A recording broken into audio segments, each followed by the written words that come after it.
उत्तर प्रदेश के आगरा से एक अजीबोगरीब मामला सामने आया है। पत्नी के अधिक मोमोज खाने की वजह से मामला तलाक तक पहुंच गया। पत्नी खाने की जगह हर वक्त मोमोज की मांग करती है। ये कहना है पीड़ित पति का। रोज रोज मोमोज खिलाकर पति परेशान हो गया और तंग आ गया। एक दिन पति के मोमोज न लाने की वजह से दोनों के बीच झगड़ा हो गया। दोनों के बीच विवाद इतना बढ़ गया कि पत्नी नाराज होकर अपने मायके चली गई, जिसके बाद मामला परिवार परामर्श केंद्र तक पहुंच गया। आपको बताते चले कि थाना मलपुरा क्षेत्र की रहने वाली युवती की शादी थाना पिनाहट क्षेत्र के रहने वाले एक युवक के साथ हुई थी। दोनों की शादी 6 महीने पहले धूमधाम से हुई। युवक जूते की फैक्ट्री में काम करता है। परिवार की आर्थिक हालत ज्यादा ठीक नहीं है। पत्नी की रोज मोमोज खाने की इच्छा पति पूरी नहीं कर पा रहा था। परिवार परामर्श केंद्र में पत्नी ने कहा कि वह शादी से पहले भी हर रोज मोमोज खाया करती थी और अपने मोमोज खाने की बात उसने शादी से पहले अपने पति को भी बताई थी। मोमोज प्रेमी पत्नी का कहना है कि पति ने शादी के कुछ दिन तक तो मोमोज खिलाए, उसके बाद मोमोज लाना बंद कर दिया।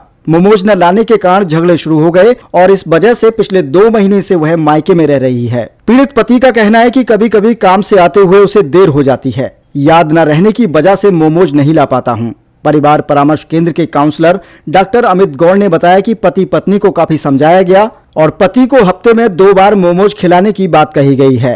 पत्नी हफ्ते में 1-2 बार मोमोज खाने की बात के लिए सहमत है और दोनों के बीच इसी बात को लेकर समझौता हो गया। परिवार परामर्श केंद्र में बहुत अच्छी मामले तो हर साल आते हैं, हर हफ्ते आते ही हैं, परंतु एक मामला कुछ इस तरीके का आया कि जैसे कि पत्नी को मोमोज खाने का बहुत शौक है और पति जब उसके लिए मोमोज लेकर नहीं आया तो इस बात पे दोनों में विवाद हो गया और वो झगड़ा इतना बढ़ा कि पत्नी गुस्सा होकर मायके आ गई। अब दोनों आए थे हमारे पास, दोनों को समझाया और पत्नी ने स्वीकार किया कि ठीक है, अब मैं तुमको हम हफ्ते में 1-2 बार मोमोज खिलाया करूँगा। अब दोनों खुशी खुशी समझौता करा के घर चले गए।